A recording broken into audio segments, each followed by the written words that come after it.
Mbote bandeko balandi chaîne Abisso Victoria HD. Aujourd'hui, nous allons parler des têtes qui vont tomber dans le gouvernement Judith Suminwa. Mais avant tout, dans l'émission Abisso, m'enseigne bino ceux qui sont en balade bosso kolanda Abisso.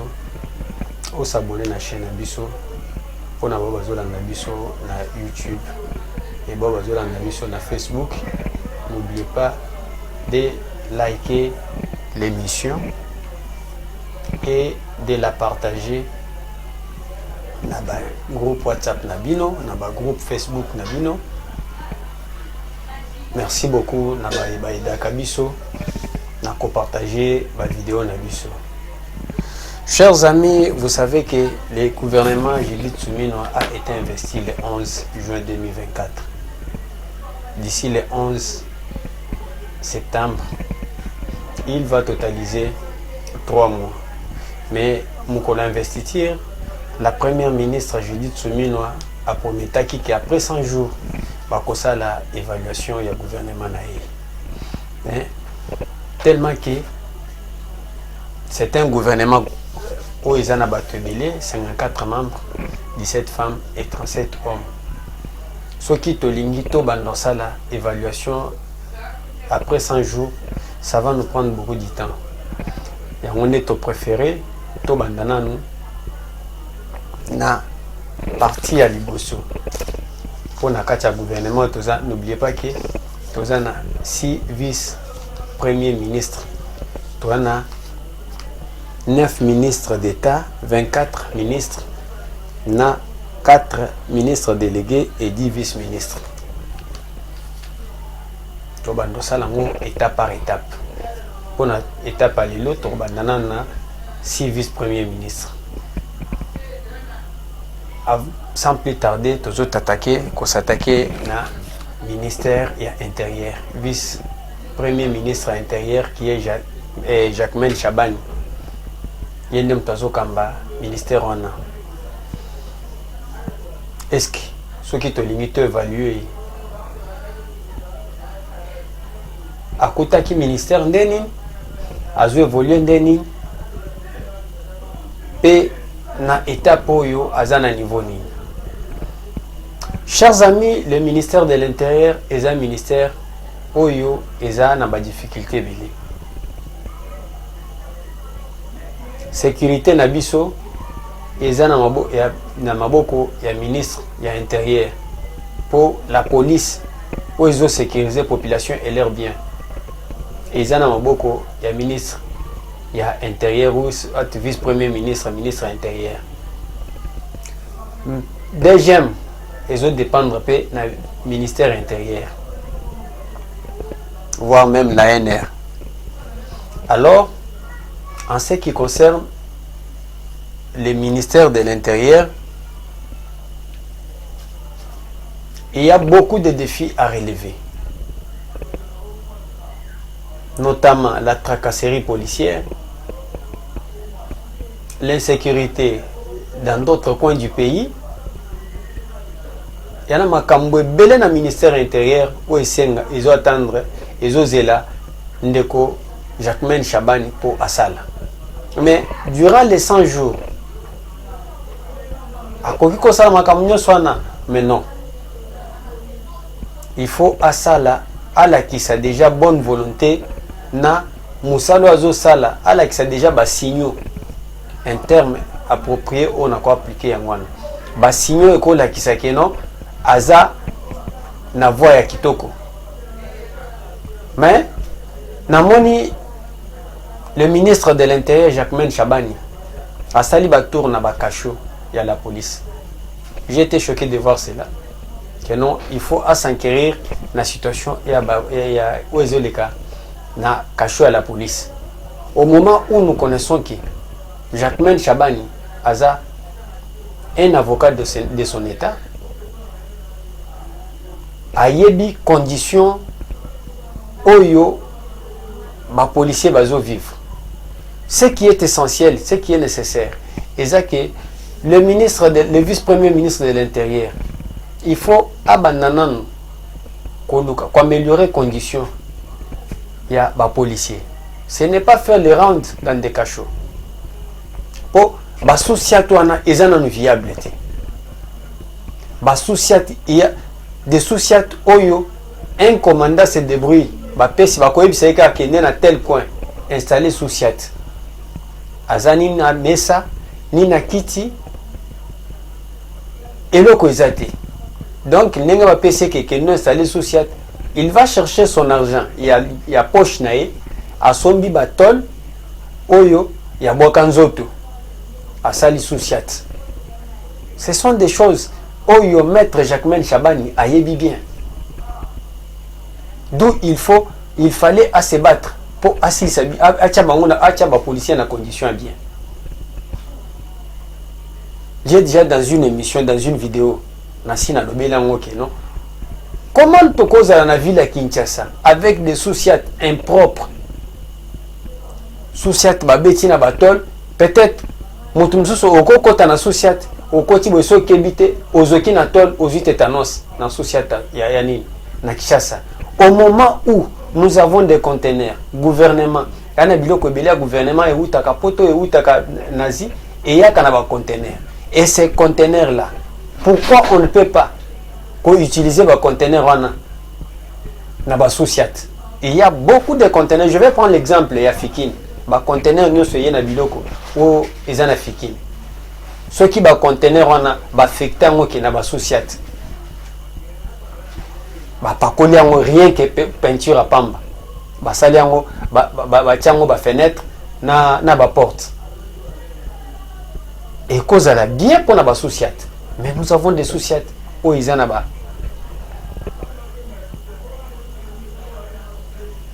Na batol. Na kati ya ba bureau na ba PV d'audition où ya ba détenu. Ce que fundi mutuna sociat les loups. Après 100 jours, ce qui est associé à na polu ka PV wana ezala li susuki. Mais kolu ne ko silandeni. Au moment où tu as dit que ceux qui bakanyi mutu basambisi dossier sans trace. Là où j'avais même proposé qu'on digitalise l'administration de la police et la justice en général. Nakati ya ba vidéo nanga na pesa piste de solution. Alors nakati ya ba sociat sans on les autres l'administration nakati nani na la police. Mais le VPM de l'intérieur a koki kobunda. Le tout le monde en a parlement. Bazo bundela. Il y a des syndicats. Il y a des magistrats. Syndicats, il y a des fonctionnaires. Mais la police, bien qu'il y ait un service commandé, ils ont des femmes. Ils ont des enfants. Oyo, des enfants scolarisés.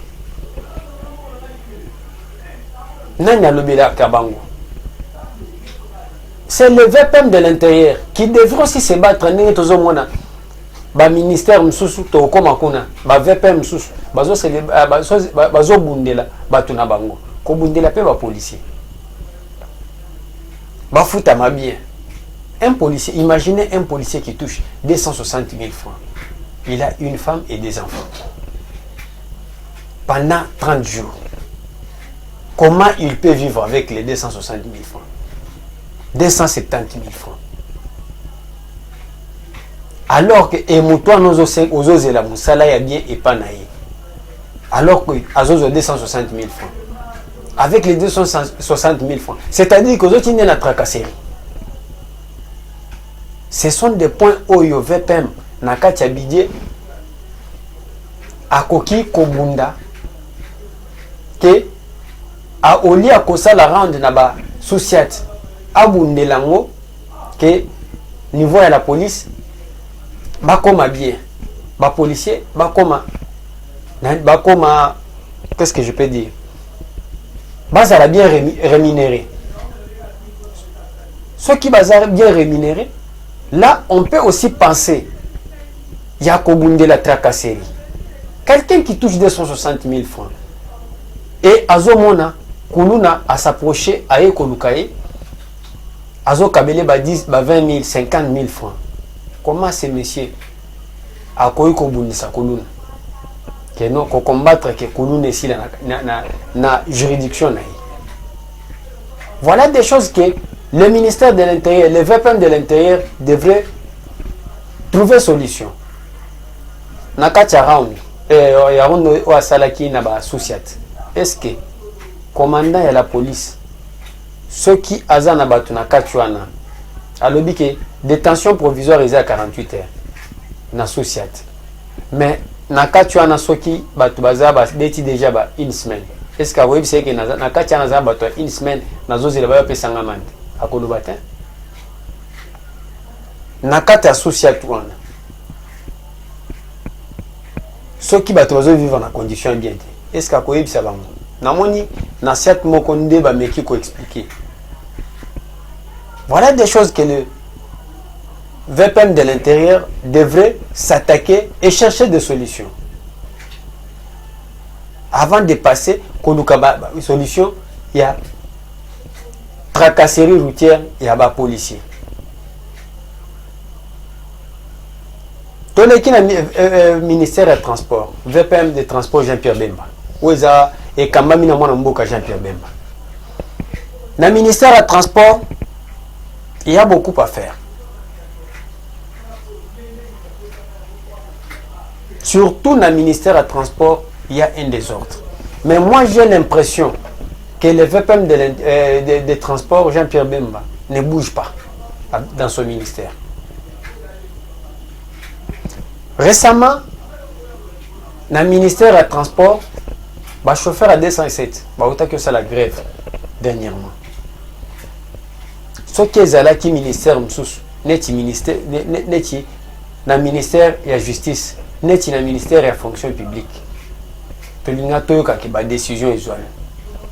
Mais si basali grève na bango, bazongi aucune décision ni kosu ya Jean-Pierre Bemba. Malgré yambaki bango, yambaki ba syndicaliste na bango, mais aucune décision. Et le quotidien bango ça la grève ezani, eza tracasserie routière. Tout ça la paix mission na likambwana. Au moment où tozo mona na nzela batu o babengami batu ya transport ota la mutu a telemi liboso na le corps porteur o aza fonctionnaire à l'état to aza porteur to aza nani oyo aye kosenga mikanda moto pe bazo batama na sima mituka bazo landa lokwa bazo bunda pona landa ba chauffeur. Le VPM de transport Jean-Pierre Bemba devrait mettre de l'ordre dans le secteur de transport. On a des transports où il y a transport routier. Mais tous a des ordres dans le transport fluvial. Récemment, naufrage au Salema dans le niveau qu'on monte. Pas plus tard qu'hier, naufrage et au Salema côté Maniema. Nous sommes dans le secteur de transport. Dans le secteur de transport, ça ne marche pas. C'est comme si c'est un ministère qui est abandonné.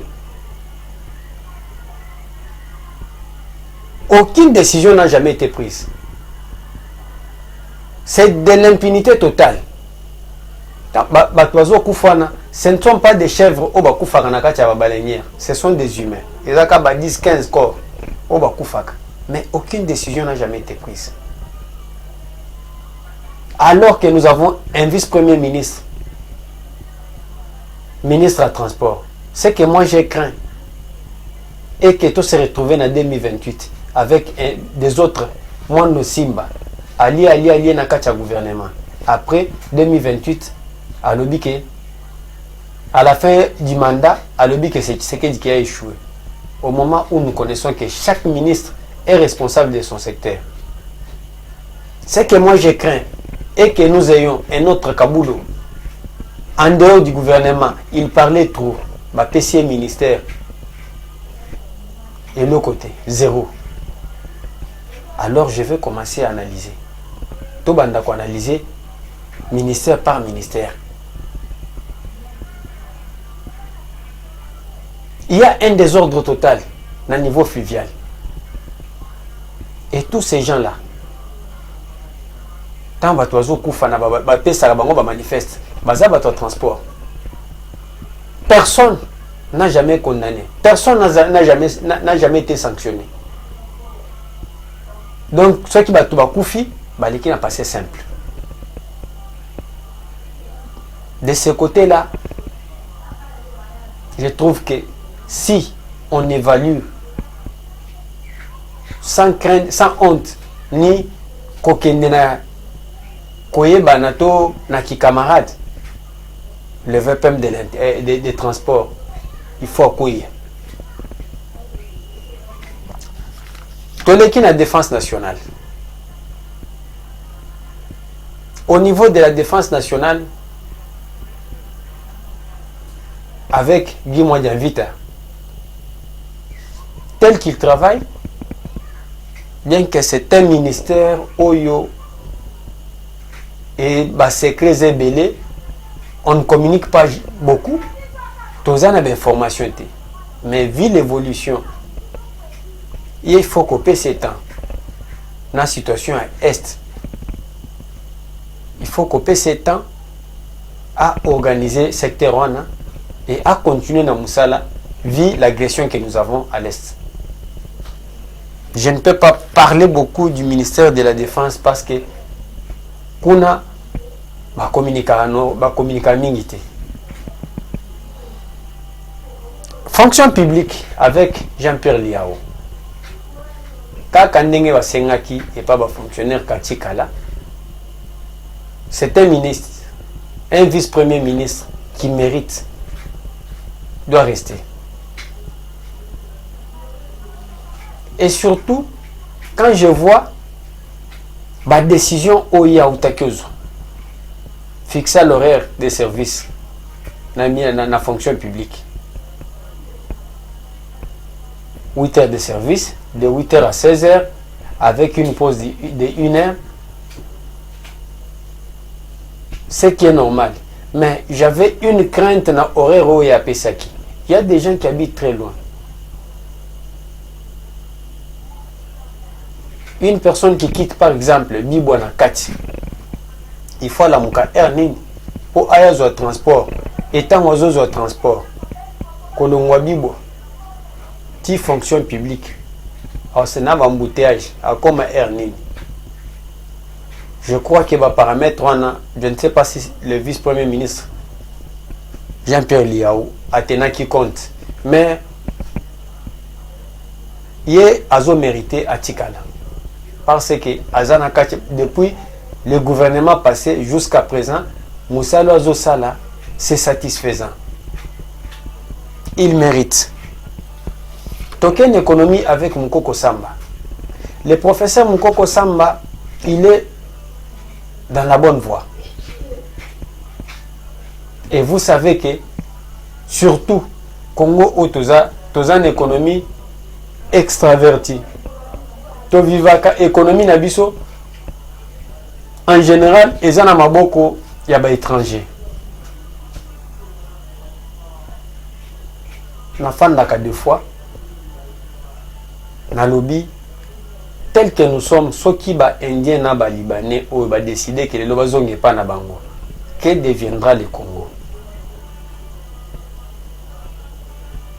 Au niveau de l'économie, je vis le VPM de l'économie, le professeur Moukoko Samba, a coutana na ba opérateurs économiques, surtout les expatriés là, pour na koyebisa ko pesa ba directive na makambo Italie prix à biloko.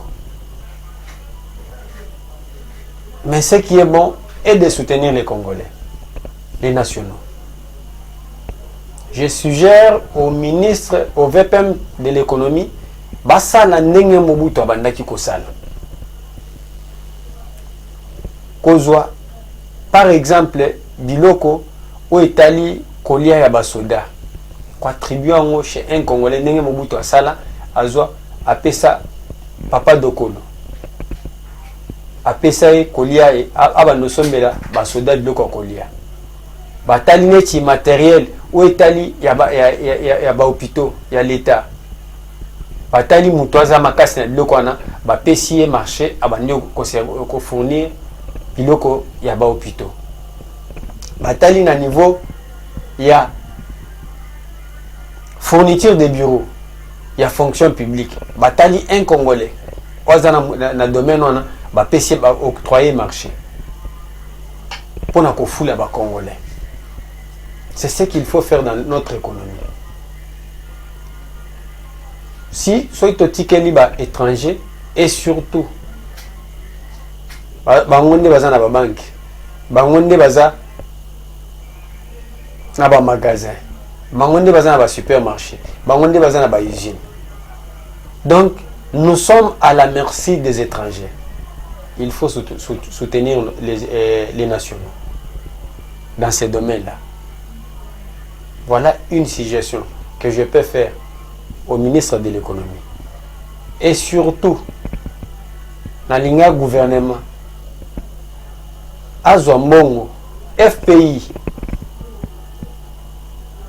Abanda Koluka ba nationaux, surtout Bana Mboka, Kopesa Bangombongo,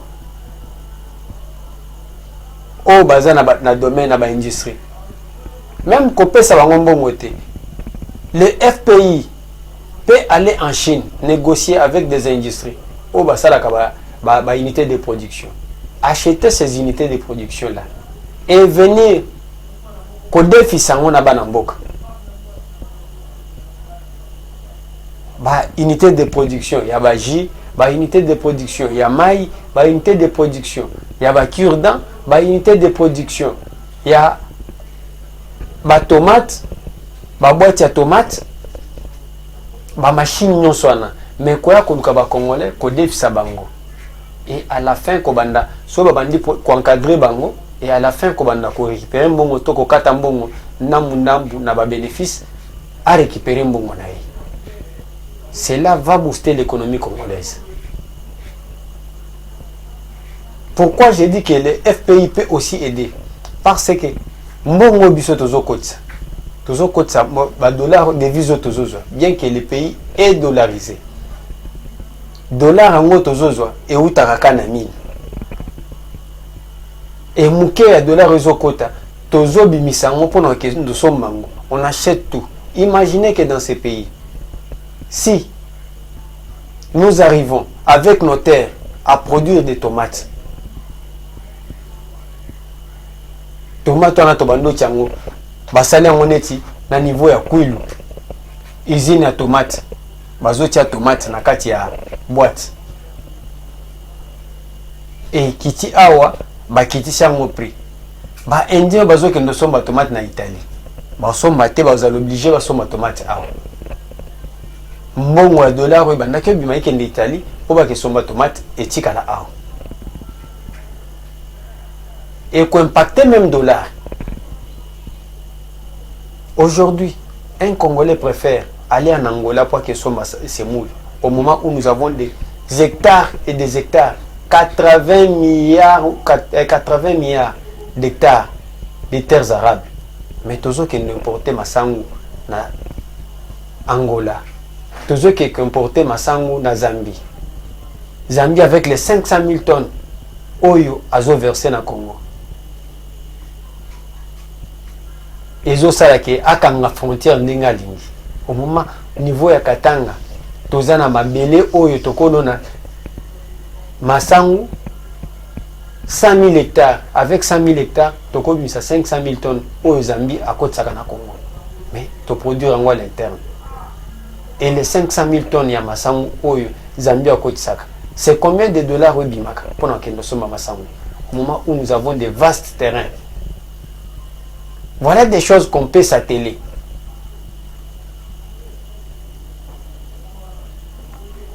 Toujours que nous sommes même à cure-dent. Au moment où tu as dit que la Chine, machine à cure-dent, c'est moins de 2000 $. Mais un Congolais préfère aller commander bakir dans nani na Chine. Il faut qu'on commence à produire à l'interne. Cela va booster l'économie congolaise. Nous avons un vice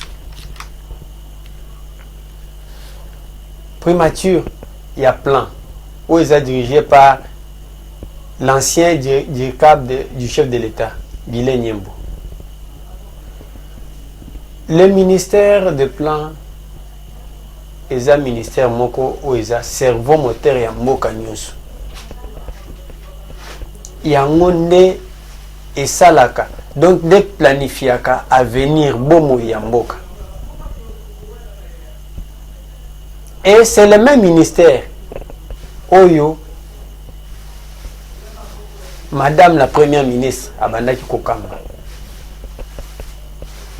C'est le même ministère oyo Mwando Simba lobaki Tshisekedi ya Yeshua abandaki okamba. Abima zéro. Oyo bimisa Mwando Simba incompétent. Alors ministère oyo yango nde eza copiloter programme à 145 territoires. Je sais que la personne qui dirige les ministères, Aza directeur de cabinet chef de l'État, il connaît bien les programmes. Et c'est à travers le programme des 145 territoires que le chef de l'État a été élu avec beaucoup de voix dans toutes les provinces. À travers le programme à 145 territoires. C'est un programme, encore je vis que le gouvernement, balobi ke bazo zongela pour na cofinancer, le nom amoni ke bazo zongela, l'information lelo, balobi ke bazo zongela cofinancer programme à 145 territoires. Comme le VPM du plan, Guilin Nyembo, qui pilote ces ministères, a un grand travail. Il faut relancer, il y a 145 territoires. C'est un programme qui va booster même l'économie du Congo à la base, qui va booster le développement du Congo. Imaginez qu'il y a des endroits où on n'a jamais vu une école. Na bloc à ciment. Mais avec le programme de 145 territoires, Batonga, Babrique, Batonga, ba école, place wana. Imaginez, il y a des endroits où il y a komona te que centre de santé. Na ba kiti, na ba mesa, na ba metu. Ezate ba pona kobota, il faut ba kende na distance, ba tambo distance à 100, 200 km pour muto kende bota to kende nos traitements. Mais avec le programme de 145 territoires, il y a des gens oyo ba komi na ba centre de santé. Na ba mboka na bango. Bazo zo traitement bazo bota na ba centre de santé, na ba hôpitaux, na ba ni na bango.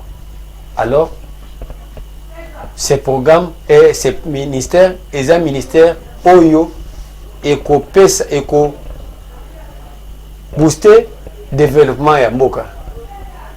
C'est-à-dire que ceux qui est bandi les VPM du plan nde tokotala ndenge nini toko évaluer na programme na et na ministère na ye. Alors chers amis, voilà le 6 ministères ou soit vice-premier ministre 6 il y a gouvernement Judith Soumino oyo tomeki ko brosser